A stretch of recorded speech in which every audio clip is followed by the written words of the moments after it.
Hey, everybody, welcome to the Entrepreneur Motivation Podcast. I'm your host, Chris Bello, and today I've got Ricardo Matos with me, and he's over in Portugal. So, Ricardo, welcome to the show. Hi, Chris. It's a pleasure to be here with you. I've been listening to this podcast for a while. Actually, the first podcast that I consistently started listening to. I've been hopping on and off from several other ones, Yeah, so I've been sticking with yours. So congratulations on your work, your solid work, which is the key point here. I appreciate that. Yeah, you got to stay consistent with it for sure. And I got a lot of friends that start podcasts, and then I look, and they only did three, and then they stop, and they wonder why they didn't get listens. It's like, man, I didn't get listens until I did like 50 episodes every single week, and then it started to grow. But yeah, thank you so much for that compliment. I appreciate you listening. I want to do this more often and interact with people in the audience as well, because I know there's a lot of people working on cool things. And so I guess we'll dive into your story a little bit here today and see how you're managing with the new COVID-19 changes and stuff, because that's something a lot of people are still trying to figure out. So if you want to go ahead and introduce yourself real quick, like what's a little bit about your journey? How did you end up where you are now? Feel free to go into as much detail as you like. Okay, sure. So I'm Ricardo. I'm from Portugal. I live in a city south of Lisbon. It's Barreiro. And I took my degree is in electrical engineering, so I Okay. studied to be an engineer. But along the last 3 years, I've been not changing, but adapting courses to several new areas such as real estate, uh, drones, and digital marketing. Okay. In digital marketing. I did see some of your content. You have some really cool photos. I'm assuming with the drone, the aerial pic from far. And so you're Yeah, doing some digital marketing as well. So you've got a drone company, digital marketing, and you're doing real estate, right? Those are the three. yeah, exactly. That's my three. These are my three core businesses at the moment. Okay. I'm tackling some new ones at the moment during this COVID-19 crisis. Right. Uh, but for now, these are the three core businesses. Cool. So So did you work in electrical engineering for some time? I'm assuming, since that's your background, and then you started getting into these other businesses? yeah, I started working. I didn't work too long though. I was working during college, but as soon as I finished my course, I started working for a company. I think I was there for like 6 or 8 months, and then started with my own business with a friend of mine. Very cool. So did you keep the job and then quit, or did you just quit? I kept the job and started hustling for several months until I finally decided to quit and go all in on it. It was on digital marketing, so this was my first business to start. Okay. Okay, and even on that businesses, if you start a business, you have to go through all areas, especially if you are just 1 or 2 person. Yeah, you're wearing all So the hats for sure. yeah, so I was handling, digital marketing, programming, everything.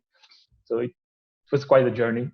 Oh, I can only imagine. So for that, were you picking up clients like small, medium businesses, or who were your main clients that you were targeting, or that you're still continuing to target? It's mainly business to business. So other ad agencies, we collaborate a lot with other ad agencies. Okay, Yeah, that's the core. So cool. we So what's the work. timeline on that? When did you start the digital marketing business? So we started in late 2016, Okay, and yeah, that's where we started working on it. But officially, we started in the beginning of 2017.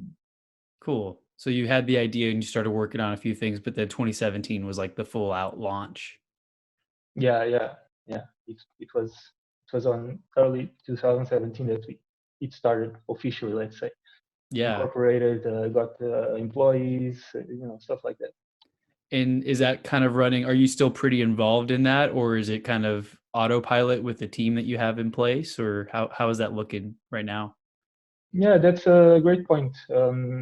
We've worked to get the right processes to have things running at least 90% or 80% autopilot, so that I could manage to have time and tackle other areas such as the new projects that I've been developing Yeah. ever since that. So you did that. What was your favorite part? What's been your favorite part so far of the business and your least favorite part? Because I think a lot of people just look at the positives, but they're not acknowledging the realities of the parts that are hard, like sometimes working with difficult clients. So I guess what's your feedback? What's your take on what's the best part and the worst part of the digital marketing world? The best part, at least in this industry, is for sure the people you meet business to business. In events, uh, it's a very friendly industry, so people hang around very much. You have groups on Facebook, groups on Yep, Telegram, WhatsApp, everywhere, and sometimes there are lots of events during the year, and we meet all the same people at once.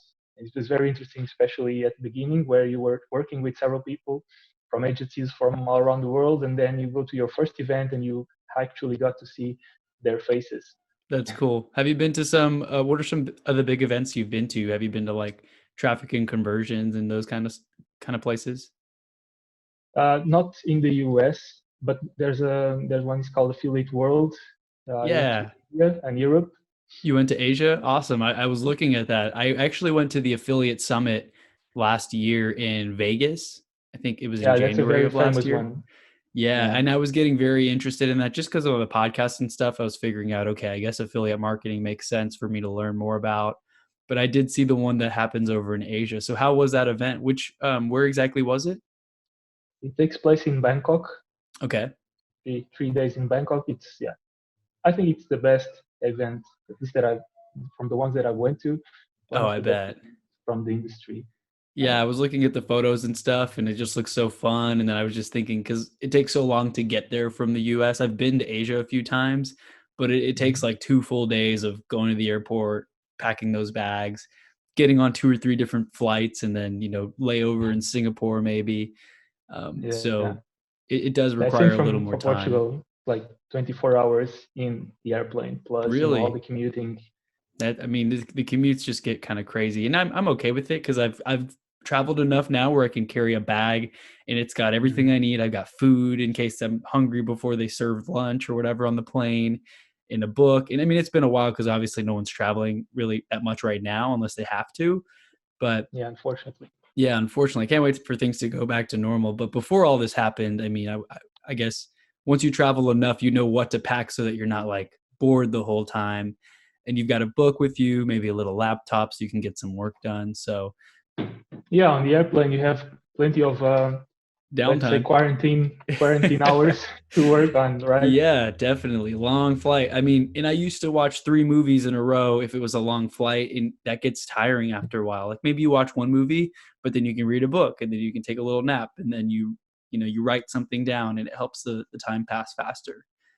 Yeah, you have to figure out your pace when you're on a flight for sure, especially a long haul flight. Yeah, just to maintain your sanity. And I guess now it's like we're on a very long flight. For people who are stuck in the house for Yeah, like 2, 3 weeks definitely. now, it's easy to see how difficult that can be, I guess. And I've seen some people post about animals too, like, oh, now you feel lonely. Like imagine a lion in a cage, and you're like, dang, that's true, because they're beings that can feel things too. And we're all so bored. We like people are still going out to parks and doing stuff that they shouldn't be doing just because they can't stay inside.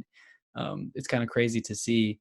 I don't know. I guess as an entrepreneur, you're probably used to some of the solitude a little bit, right? I'm already used to doing a lot of Zoom calls and working from home. I'm just not going to coffee shops as much? Yeah, actually, my day to day hasn't changed much with this Same here. COVID. So I mean, of course, especially real estate and the drones businesses, it gets more affected. Yeah, Okay, because it's a more presential work, but in terms of digital marketing and all the other management tasks, you just need a laptop and internet connection for that. absolutely. And I So think I think that's what they talk about with the nomad lifestyle, the laptop lifestyle. You literally just need your laptop and maybe a nice webcam, and you can record content mhm. anywhere, create courses. You can link with people on Zoom calls. So there's plenty of stuff you can do. So how about the drone business? What's your primary? Are you doing like photography services and video services for like real estate? I'm assuming. Are you tying that with real estate in any way? So this drone business started in 2015. It was actually the first one Okay. during college. So we got some work done there. We worked with Microsoft in an event here in Portugal, and then we're kids. So after until the end of the course. We did some 1, 2, 3, or 4 jobs as a more like a hobby and just for fun Okay. with the drones. But late 2017, early 2018, we started thinking, okay, we have something here. We have experience. We have our master degree knowledge in electrical engineering. Me and my other partner with the drones company, we were doing already some jobs that were like freelance jobs, and we thought, yeah, let's just take this seriously and start an actual drone business here in Portugal. So that's how we started. We attended an event in London, it's a drone conference, just to see how the market is, because we were just getting back to drones from maybe 2 years of not doing anything officially with it. So okay, let's go to this conference, talk to people, and know what is going on in the market. And we found out that services like photography and video, cinema, are really on the hype. Also, engineering jobs such as inspections, Right. land surveys, 3D modeling, big objects like bridges and houses and stuff like that. So yeah, we have the tools for that. We have our drones. We can start doing that right away.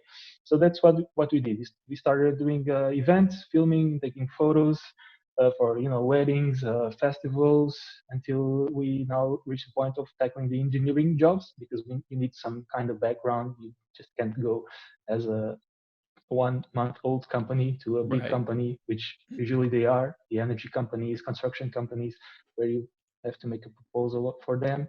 So yeah, now we're tackling that job. Unfortunately, with the COVID, we had the job Things are assigned. on hold a little bit. It's still assigned, but we are waiting for things to be solved, because it requires to go outside of the country. So Oh, okay. Okay. Because once you can get those bigger jobs, like with corporations, and I know I've seen like the oil and gas companies and they need inspections done, and it saves a lot of time if you can just do a flyover and like video or zoom in on something versus having someone go all the way up there. And even for inspections, like a real estate in Houston, where I'm at, inspectors all the time fly drones up on 2 or 3 story houses where they're not able to really climb up there very easily, and they mhm. can get a good idea if the roof is in good shape and save time and save you money and stuff like that. So sounds like a good opportunity. And with your engineering background too, I'm sure that helps, right? Yeah, It gives you a little more credibility in terms of like you actually can speak their language and you have the experience. yeah, it's way easier to talk with other engineers from the other companies. Usually, they are the ones taking care of these negotiating part with contractors such as us. So yeah, it gives you some leverage, but I don't think it's a barrier unless you have the knowledge. Yeah, it shouldn't be a barrier because there's not really a conflict there, I guess. Like, you don't have to know how those things work, and, I think one really key takeaway that I want the audience to listen to is how you went to a conference for drones too, and I always say, like, you should go to the source of where the knowledge is, so I love the fact that when you decided you wanted to get into drones, you and your friend, you decided, "Hey, let's go to the drone conference because that's where you're gonna meet other people who are doing it. You're gonna find out what the latest technology is and what the latest trends are, Exactly. and that's how you identified, hey, the biggest opportunity here is like photography, videography. I'm getting commercial clients and stuff like that. So a Yeah, lot of because people get often distracted, right? you can read, yeah, and often you can read online, and sometimes what you read is not actually the state of Yeah. the art. You read like some machine learning, artificial intelligence, and then you go to the conference and they actually are just making 1 plus 1, it's all Right. branding online. So it's nice to research online, of course, but then when you go meet the actual businesses that are doing it and scaling it at the moment, you can actually know, okay, what's actually happening right now. Absolutely. And I think that's something I've heard a lot of people talk about is how are things going to be when things go back to normal? Are we going to be scared to shake hands and stuff like that? Are people going to want to do more things online? And from what I've heard, most of the entrepreneurs say, like, hey, we're going to be doing what we've been doing our entire existence. People still love community. And while it's awesome to connect on Zoom, it's totally different to be there in person and go to the bar, the events afterwards, and meet people face to face. So I think that everyone's going to go back to that pretty quickly because that's where you find the knowledge and you make the real relationships with people when you're face to face. Yeah, maybe you'll be a bit more careful, at least for the Yeah, next couple of months. But I absolutely. think it's it's our nature, right? You Yeah, want people want to be uh, connected, and I think Zoom's really, or even video calls. I know Skype's been around for a long time, but I think now that people are being forced to use it, it's a lot it's a lot better than just a phone call because like I can see you right now, I can see what you're wearing, what your gestures are, and so that takes it one level further. But of course, when you meet people in conferences, you get that key advice, and you're forced to pay attention because I'm on a lot of Zoom meetings and stuff now that have transferred from being in person to now they're online, and it's easier to get distracted and open up Facebook and then check my messages on LinkedIn versus when you're in the conference, you kind of put your phone on silent and you pay attention because you're like, I'm here, I paid money, I traveled here, let me actually get the most out of the event, you know? yeah, I think that that is true because every sense of yours is paying attention to that. Yeah, It's in that room. It's not on your living room or you do a thousand things because nobody is watching what you're doing. right. So you did the Yeah. drone business, you opened that up, and then I know you said that's going a little slower now just because of the market, but how about real estate? When did you get into that, and what have you been focusing on primarily? Because I know when you say real estate, it could be anything from Airbnb to flipping houses to like commercial stuff. So I started not say investing, but getting the experience and the taste of it when I bought my first house. It was 3 years ago. Yeah, 3 years ago, Okay. and I had the budget for it. It was a time where interest rates, they still are negative in Europe. Central Bank of Europe, they still Mhm. give the negative rate loans. But it was a time that in Portugal you could get 100% financing on your house. So basically, you just pay for the um, for the transaction, and you got the house. So no upfront money, no 20% or 30% like it is right now.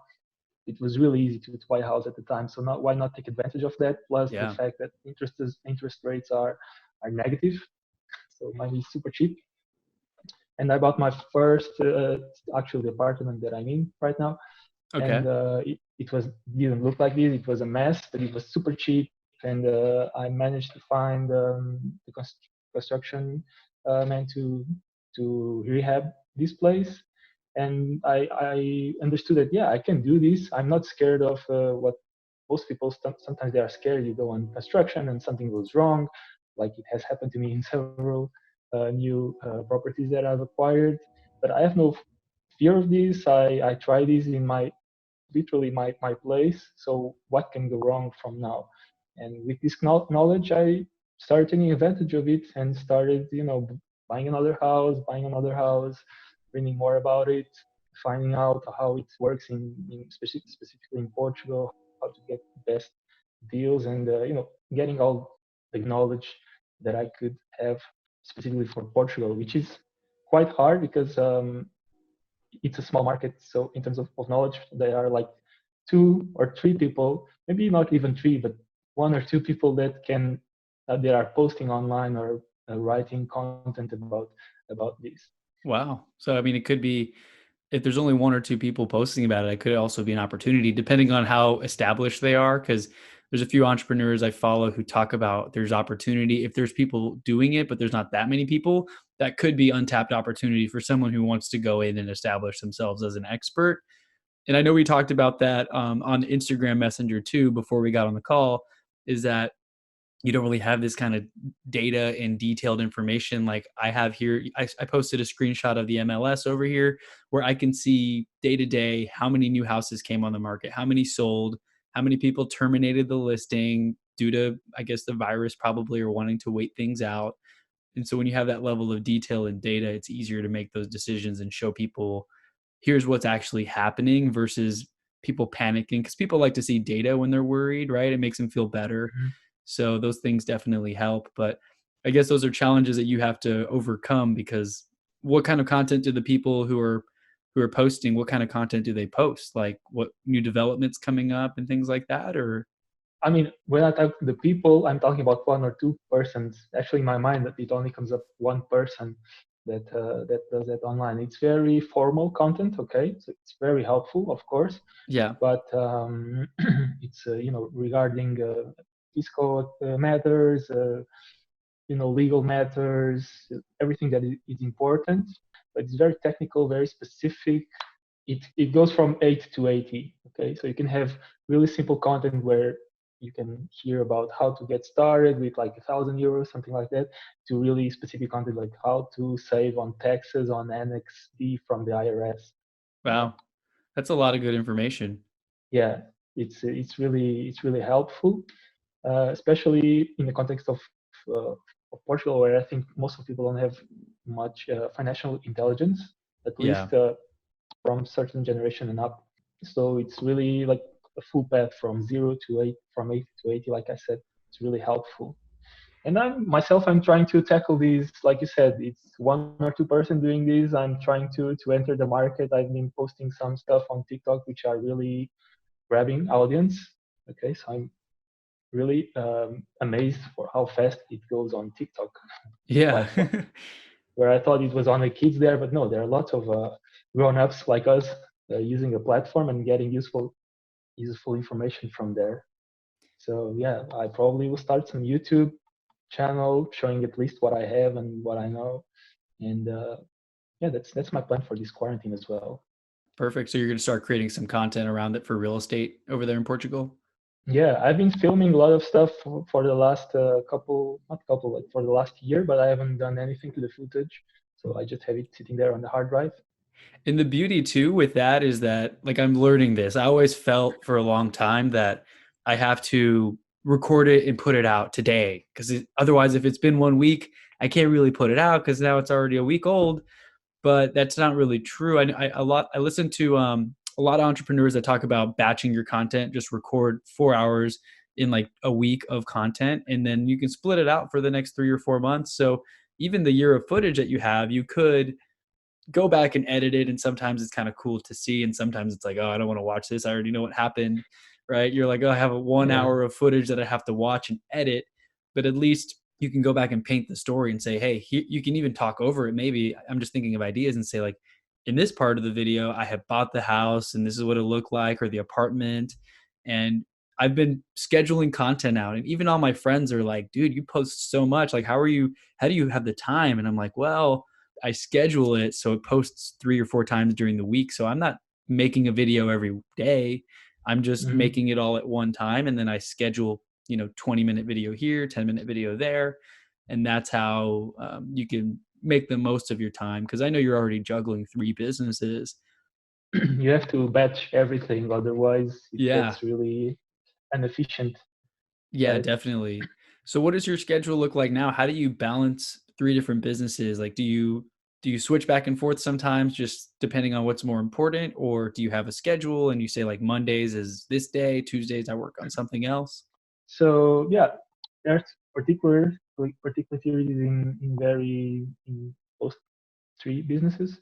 So for example, real estate, it's very batch like work. You buy a listing, you have to find someone to rehab it, you have to buy all the materials, you have to talk with the engineers, with the architects, plan Yeah, everything before you start, and then you start. And after you start, you just have to like manage monitor it. it. You go there, yeah, 2 hours, 4 hours a week, maybe you go there on Monday, on Friday to check how things evolved, and it will be much softer, and during this period I can focus on other things a lot Yeah. more. On the drone side, it's also very batchy work, where you go, you film or you capture images and you process everything and you deliver and it's done.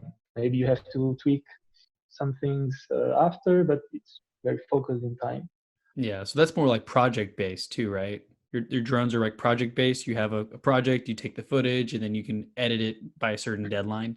Yeah, exactly. Okay. And on digital marketing is more day-to-day job, so it's monitoring every day, managing people, managing the processes, and just keep the ball rolling. Of course, sometimes some of these areas, let's say, crash, or your house goes down, which is something that not down, but happened something similar, like a whole floor went down on the house. So that took me a while to solve. It was not Yeah. expected. Yeah. So yeah, but of course, nothing in life is 100% predictable. So you just have to have a framework and have an exception case for when this framework does not apply, like when something really, a moment of peak surges from out of nowhere and you have to solve it. Yeah, so there you gotta have contingencies in place or backup plans and hope for the best, plan for the worst is what I always hear, and that way, if the worst happens or something bad happens, you have steps in place to handle that instead of just freaking out or just not doing anything about it. So, what's been your main focus now with the quarantine, with all your extra time at home? What have been your top priorities for your businesses? Mainly to evaluate what has happened before and what was happening at the moment, right? Like Yeah, to see, like look at historical data to evaluate where can I improve, where can I focus my effort on, where do I want to go after this. Maybe I was doing something that was not matching 100% my expectations or my wishes, and I should, okay, no, I should give some slightly left or slightly right to actually get to the point that I want to. So yeah, that that's makes one of the sense. main. I have some other friends doing that exact same thing. They had all these things they wanted to do, and they had these ideas of planning and getting more organized, but they were always too busy. And now whoever was too busy, it's like, okay, business is slowing down for a lot of people or on pause almost because like they have to go into people's houses and install audio visual systems. So people aren't really letting people in their houses right now. Yeah. So now they have the time to like look at their processes. What can they improve? What can they streamline? Where have they been wasting time maybe that they could just write a checklist out and give it to somebody to do? So it sounds like you're starting to do some of that and just analyze some of the data on your projects. Yeah, it's really a fulcral thing to do, and I think it should be done. At least I should do it from now on, having this time frame of reflection, which is really hard to get nowadays with phones and notifications and Distractions, yeah. emails everywhere. You cannot you go offline for 1 hour and you start already feeling like, oh my god, what's what if You're behind. something happened? Yeah, but I read this. No, I watched this documentary on Bill Gates on Netflix. Maybe you watched it too. I haven't seen it yet. When did it come out? What's it about? Like a autobiography, maybe where it started, where he how he handled it and what he's doing now. And he mentions his like I don't remember the name, but it's like a week that he goes out to the middle of nowhere, a house he has, just to reflect on things and study without phones, Yes. without connection, anything, just focus for one entire week. And I Yeah, that's think that's awesome. really like maybe one or two steps back to take 100 Yeah, uh, 100 forward. in front. I really like to do that, and I actually kind of did that with, I mean, I didn't disconnect completely and not take my phone. I went with, a few mastermind friends from Houston, and even a few came from Dallas and Austin, Texas, like a couple hours away, and we actually met in Austin. So, like, I left my house and I went to a place. I drove 3 hours. It's about 3 hours, and we got an Airbnb kind of outside of the city a little bit. I had a flip chart. We wrote down problems that we want to talk about from marketing to converting leads better and using better scripts and things like that. And it was really helpful just to mastermind and had like, I think we had like 6 or 7 people talking about problems, like how do they fixed it in their business. And the next day we went to a coffee shop and we went over our 2019 goals and then we reviewed what we want to accomplish for 2020. And so it really helped just like bounce ideas off of each other instead of just being so busy all the time. We took 2 days to just focus on ourselves and our visions of where we want to go. So that sounds like the next step, though. I'd love to go to a cabin in the woods for a week and just be in nature and have a journal and just think, because that's where your breakthroughs can come through when you just quiet your mind for a little bit. Yeah, and I think it's something that is probably happening with a lot of people right now, where they don't, they are missing their, their routines, where they just kept their brains busy from 9 to 5, maybe more, with commuting and having no time to think on themselves. And I see a lot of even close friends that are starting to innovate. Like doctor friends are starting new Yeah. side hustles. Like coffee shop owners are doing this delivery framework for this season, whereas before they didn't even think about doing home deliveries or some kind of Yeah. uh, It's forcing takeaway. innovation. So yeah, now people have time. People have time to think. People have time to reflect on what they were doing and what do they want to do. And I really see like a mass movement, let's say, at least around my circle of innovation on my friends and network peers Yeah, I that are see that doing too. some of these It things. even the people who have jobs where they're working from home, like now no one's really supervising them. And I'm not saying that they're not doing their job, but when you work from home, we all get distracted. And you and I, we already know this. A lot of my listeners probably feel this too, where no one's watching you. You have to hold yourself accountable. But for the people who have a day job and they get to work from home, they might do a couple Zoom calls and stuff, but like they can work on other things at the same time, kind of without people knowing. So I think friends who have day jobs who are like not sure if they're going to get laid off or whatever, they might start innovating and creating their websites. I know an engineering friend, and he's starting up a business as well, but it's service based. So he already has the website, and every 2 weeks we check in, and he's a little further on his goals, and he's got flyers printed out. So a lot of innovations coming out, and I think that even with the coffee shops and stuff, like starting to deliver, and even the ones that never used to deliver, like jugs of cold matcha tea, things like that, when they see the success that they're having, I think when things go back to normal, they're going to continue to do those things because it's an additional Hmm. revenue source that they weren't utilizing before. Yeah, at least it's a matter of mindset, but at least here, especially older people, their mindset would be, if it's working like this, let's not change it. Yes. And it's been like this for years, and now everybody's waking up. So I hear all this conspiracy theorists too, where they're like, what if this is made up or like this happened? And think about it. Now, all these old people who never used Amazon because they never understood it, they're starting to use Amazon and they're realizing, oh crap, this is really easy. And businesses that are online that, there's that whole demographic of people who never really did online grocery delivery and they're going to start doing it and they're going to realize how easy it is. And there's going to be more people going to online because they're realizing, hey, this is really easy. yeah, I think we'll have a huge part of the population that didn't want to use technology at all, that will start using it very actively. Yeah, I even had a friend who was my age, went to school with, and he was just very conservative, very like worried about things. And I remember he didn't want to use Venmo or like PayPal, these pay apps, because he's like, oh no, I don't trust that stuff. Yeah, I don't want them to have my bank information. And I'm like, dude, this is like, it's been around for years. It's safe. It's like backed up. They've got insurance or whatever. I'm sure. And most people, most of the younger people are quick to adopt, and they're like, whatever, this can pay you through an app. Okay, that sounds good. You don't really think about all the things like, should I put in my bank information here? And maybe that's a good thing, maybe it's a bad thing. I don't know. yeah, even old people, we think, if a person is too old, she or he will get to spend too much time on adapting. I have Yep. friends that are telling, my dad didn't know what Facebook was. He knew the logo probably, and within 1 week he's posting, he's sharing content, he's messaging his friends, Yeah. like 65, and for Well, years he didn't want Facebook because it was too complicated.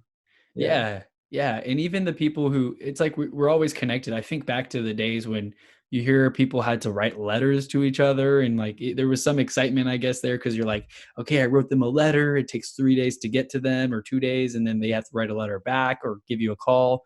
And now we can literally just turn on our phone and DM somebody or send a voice message within seconds. So I think there's a blessing and a curse because it's convenient, but at the same time, we take it for granted because, like you said, you step away for an hour and then you look at your phone and you got 20 missed messages on Instagram, Facebook, LinkedIn, text messages. It's kind of overwhelming at times. Yeah, and that's where you have to, at least what I've done lately during this quarantine, is to learn some things about digital hygiene. Okay, so I took this half an hour course on Skillshare, I think, and it completely changed my quarantine. I'm using new tools now to manage my task, what I do every day, manage my time. So it's 30 minutes of my time invested like 2 weeks ago really made a huge difference in how productive I'm now being while 100% locked at home. That's awesome. And what's been your biggest thing? Have you found a tool that really helps? Are you using tools to like block your news feed at certain times so you don't get distracted with updates, things like that? Or Then I just put my phone away. In okay. terms of managing tasks, before that I was using my notebook, and if I didn't do any tasks, I will just move it for the next week, and I have to write everything down again. And now I just found an app that does exactly that. So it's even on my layouts, writing layouts. So it's perfect. That's awesome.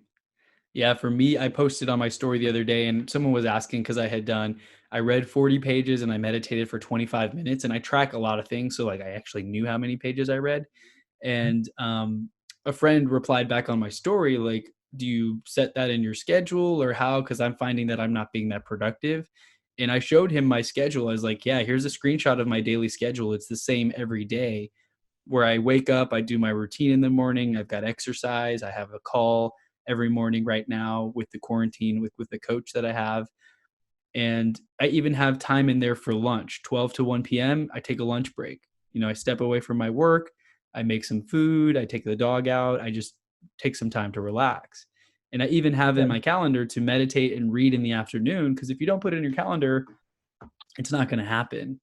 So that's been yeah, very helpful for exactly. me. Before I had this physical break between focusing on one business or one task, big task, and another. So it's like you said, or doing exercise, going to swim, or going for a run, or for a bike ride, whatever. To physically split my day, and okay, when I finish this, I will leave the real estate matters behind, and I'll work on this task on drones or digital marketing or whatever. Yeah. And the big thing too for those listening that it's been transformational for me is to a friend said this to me. He's like, treat it like a school schedule. Like, in school we've got a certain class from 8 to 9 p.m. or 8 to 9 a.m. or whatever the time period is. And then maybe you have another class and then you've got gym class and then you have a break for lunch. Mhm. So treat it like that. And then literally this can be hard because you might be in the zone, when you're in that flow state and you're like, oh, I'm getting a lot of work done. And then the time's up and you don't want to stop. You have to learn to like maybe write one or two clues to leave yourself a breadcrumb for the next Mhm. day, but leave those little clues that whatever's on your mind, put it down on paper or wherever you track your stuff or on the whiteboard, and then switch to the next thing. Because otherwise, you're going to go 30 minutes over, and now you didn't have time to do the next thing, and then your Yeah. whole day It gets will mess up all your your next whole days day's or messed weeks. up. Yeah, Yeah, yeah, I yeah, totally agree with that. I mean, sometimes you get pushed to work until like 2, 3 a.m., but then the next day you'll do nothing. So it's maybe to just stop for those 3 hours and get back to it definitely. next day on time to make sure everything doesn't get out of rails. Let's say. Exactly. And I mean, sometimes if I have time in the afternoon or evening in my schedule for just like following up on things. So if there's something I did in the morning that I really want to finish today, like I'm just excited about it, then okay, yeah, I'll work in the evening, but that's really my personal time that I'm cutting into. It's not like another task that has to get done. Otherwise, Yeah, you don't move the ball enough in different areas of your businesses and your projects. yeah. This tool is named Todoist and has this feature. You can just you have all your tasks assigned, and I if you gotta remember check that something. out. You're the second person who's told me about that. Todoist, like Todoist, right? Yeah, exactly. You can use it for free for the basic plan, which for me has been enough. But what it has is, if you remember something like, you have to text some friend about some dinner, and you just don't do it while you're working on your new website. You just write down on your inbox to text your friend later, and on the end of the day, like you said, you just go to this inbox and see what tasks you can perform in your personal times. That's awesome. I just downloaded it now because a friend told me about it like 2 weeks ago, and it's got 4.8 stars, 40,000 ratings in Apple Pod or in Apple what's it called, the App Store. So I'm Hmm. downloading it. I'm going to use it. I have different methods of Yeah. tracking different things, but even then it gets kind of confusing. I've got like Google Sheets and different tabs, and I track how many pages I read and how many workouts I've done this week, and even how many times I've cleaned the kitty litter because otherwise I forget. I'm like, when's the last time I cleaned it? Yeah, so it's good stuff. But do you have any other tips or hacks that you want to share with the audience? Any breakthroughs that you've had during the quarantine or anything that you like to share or Not talk during the about? quarantine, but working with on different businesses, very spread in terms of areas. Engineering and digital marketing and real estate. They are not supposed to Yeah, they don't overlap integrate. really. Yeah, they don't over. So, but there are things that overlap, and those things are like, for example, I use a lot of outsourcing even for my personal tasks, such as editing videos when you really want to put that video out on that day, but you don't have the time to edit. So I Yeah. have like a set of freelancers. I use a lot of Upwork and Fiverr. How you spell it? I use Upwork and Fiverr, so I already know some people that can help me on specific things, like on websites, on photo editing, video editing. So sometimes these things take a lot of time, and you probably know that.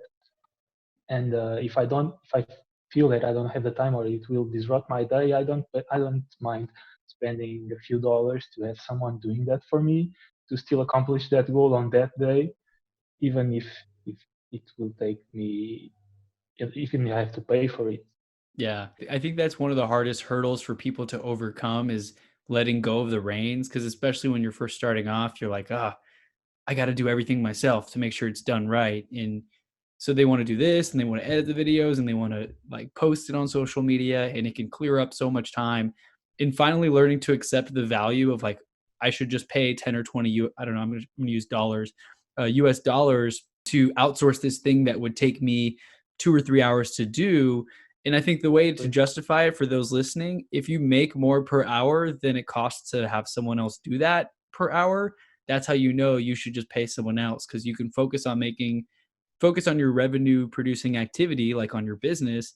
And if you make $40 an hour and it costs $20 to make a video per hour or whatever, now you just pay the 20 and you still net 20. You're still making more money. And people don't understand Yeah, it. They think exactly. they're wasting $20, but it's like you just cost yourself $40. If you're worth 40 an hour and you did a video, you basically lost $20, right? It's just a paradigm shift of how you think on outsourcing tasks. Yeah, it's really. I think you spoke on one of the last podcasts that I heard of. People are less willing to spend money that could make them more money than to. It was something like this. Robert Kiyosaki talked about it, I think, where like people are more scared to lose money and risk losing money than like they're excited to gain money. I'm not saying it the right way, but like Yeah, yeah, it's something like that. Yes, and this principle applies exactly to it. You know, maybe exactly. I could clean my home. It would take me like 3 hours, but if I just pay like 20 or 30 euros to someone for someone to clean it, I can make like 200 while I'm working during that morning on the computer while sleeping. Yes. And So why it's not also do that? less tasks because if you've got three businesses and now you're Mhm. going to put on your gloves and start cleaning the bathroom and like Yeah, break out the chemicals, like that time you get tired and then you're taking away from your mental energy to focus on what really is important for your business.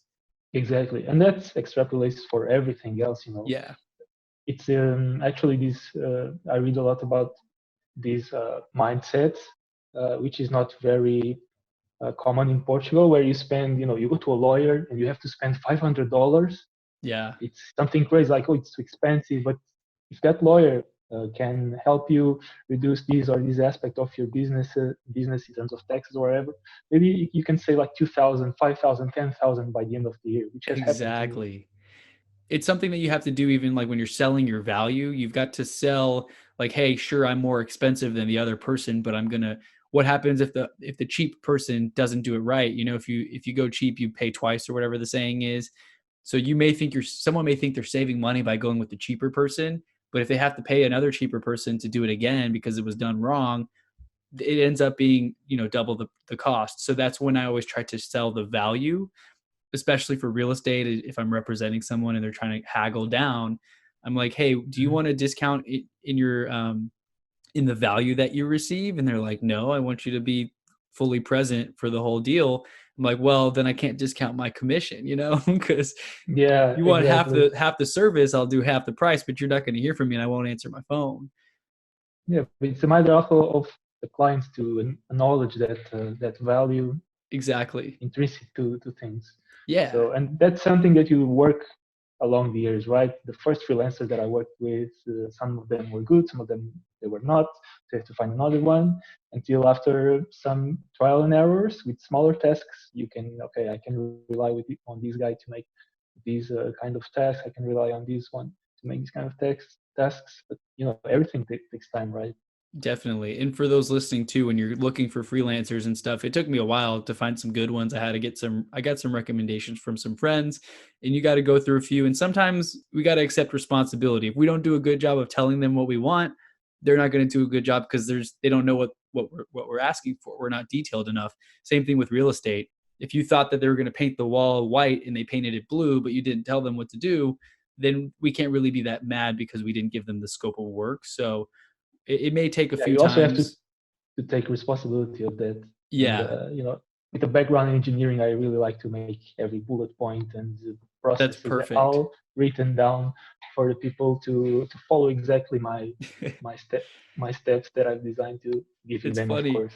I was like a business degree, so I was not detail oriented, man. I never had homework that was, very long equations. I just had to read a couple chapters and do a project by the end of the semester and take a couple tests. So that's one thing my coach right now at my real estate brokerage office, he kept telling me make checklists for everything, and he told me like 10 times. And finally after 3 months I was like, okay, now I'm in the quarantine, I'll do it. But he wanted me to have checklists for like my morning routine, my podcast creation. And it's helpful because so far I was doing everything just in my mind and I would miss steps and I Mhm. forget.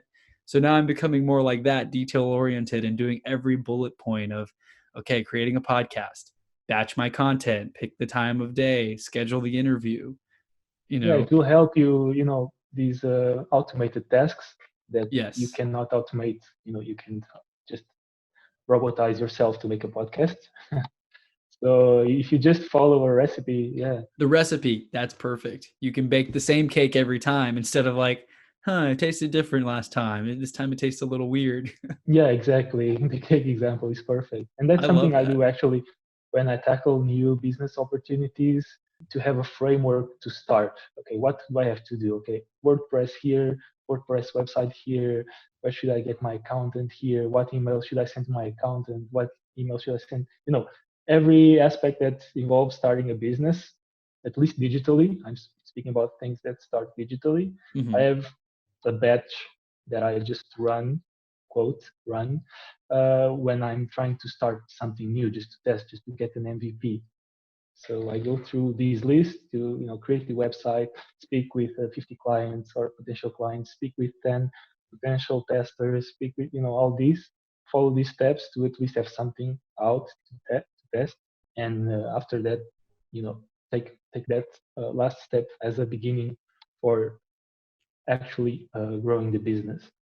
That's awesome. So when you're doing it for the first time, you don't have that recipe almost. You're like creating the cake from scratch, but after you do it a few times and you learn what worked, what didn't work, now you've got a Hmm. better recipe and you can refine it every single time. For anyone who's just starting out in the audience, I mean, I remember when I did, you look at YouTube and Google and there's a million videos on how to do the same thing. And they all say kind of different things sometimes, different hacks, different tips, different tricks. So you kind of have to just start almost, right? And then you get some mentors, ask some good questions, and you'll find the correct recipe over time for that cake that you're baking.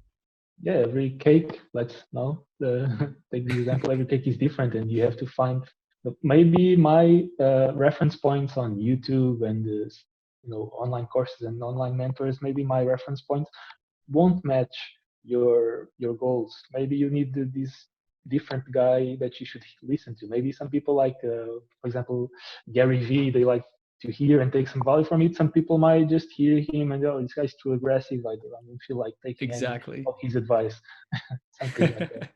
Yeah, so we all have to kind of find our own path. But I think the important part is that you're actually on the path and that you're taking action. You're not just learning. You're learning and you're trying something. You're learning and you're trying something, and you're learning from any mistakes that you make. So that's definitely very Ye- good. Good advice on just figuring out what to do and just going down your own path almost. Yes, and for those who are just starting, you have to learn how to learn. So these you have to be Yes, critical about the information that you consume. You see several different points of views on the internet, especially. So you have to make like a mesh of everything and say, okay, this is what I extracted from each of these point of views, and I want to move forward with this um, exactly. I summary, almost let's say. I feel like I've learned how to learn better after college. I almost think like, hey, if I could go back to college, I would probably be a straight A student because I know how to learn better now. Before I would just like read the chapters and I never highlighted in my books. Now I take notes in every book that I read. I take notes, I highlight, I put sticky notes, and I think I learn a lot better Mhm. now that I'm not afraid to write what I'm thinking in the margins. So it's just an interesting thought. Like, I wonder if I would have done better if I go through college again and take the same classes. But of course, I don't want to do that. I don't want to be in the library at Yeah. like 11 o'clock at night, reading some thick textbook on calculus or anything. Yeah, maybe. I mean, that's something that I acquired during college because I was doing also by that time a lot of things at the same time. Yeah, And college itself, it was too time consuming to be inefficient. So I had to do like that, take notes. When I read something, okay, if I don't understand something, I just write on the side. yeah. And because there was one time that I started working for a company as a part time. I was working like 6 or 8 hours a day on that project, and I just started my master's degree, and I Wow. was running an NGO as a treasurer on my university. So like I didn't have time. So that's where I started developing all these techniques to make the best of me.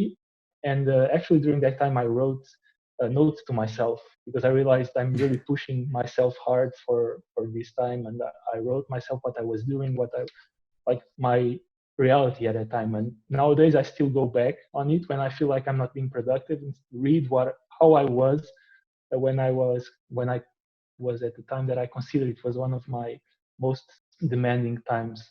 That's really interesting to go back and look at, like, remind yourself what you were doing, right? Yeah, so sometimes I just open these 6 or 7 year old Google Docs and read what I told to myself and say, "Oh, okay, I shouldn't be slacking this much right now." I love that. And that's one, I have some friends who are torn between digital and writing down because I like to write stuff down too. But the chances are you're not going to be able to find your 6-year-old notebook if you want to go back. So I do everything like my journals. I do that all on Google Docs because you can also search. So every morning I do Yeah, Control F and I look for this day one year ago and I read what happened a year ago and then I write my journal for today. So it's kind of like, whoa, I can see how far I've come in a year, or I can be like, man, I'm still dealing with that same challenge that I had a year ago. yeah, it's really with technology, especially today. If you have a book, you have to search, or you lose it, or your dog eats it, whatever. So right now, Yep. just Control F, Control and you F just search for what you want. all the way. So I know we're approaching the end of the hour over here. Is there anything else you want to cover, or do you want to leave where our audience can reach you or contact you or follow you? So yeah, most of my content is in Portuguese. So Portuguese people, se me estão a ouvir, if you are listening to me, you can go to my Instagram page. It's ricardo.m.matos, and that's also my TikTok. And from there, you can go to my YouTube where I have some stuff there, but it's not quite as developed as I want to yet. So I'm betting mainly on TikTok at the moment, at least for real estate, which is the content that I put out the most. Yeah, I put like 2 things on TikTok. I need to put more. We're still allowed to go out and look at vacant homes and stuff, especially if we're by ourselves. So I can go through nice homes and just make videos. I've been doing that more lately, but okay, I'll definitely put your Instagram, your TikTok, and your YouTube stuff in the show notes. And do you have a Okay, thank website you. right now, or is it mainly your social media that you're driving people to? I have a website. I actually started it during the quarantine. It's not very developed, but it at least has the links to every other channel, which is Perfect. my name, ricardomatos.me, M-E.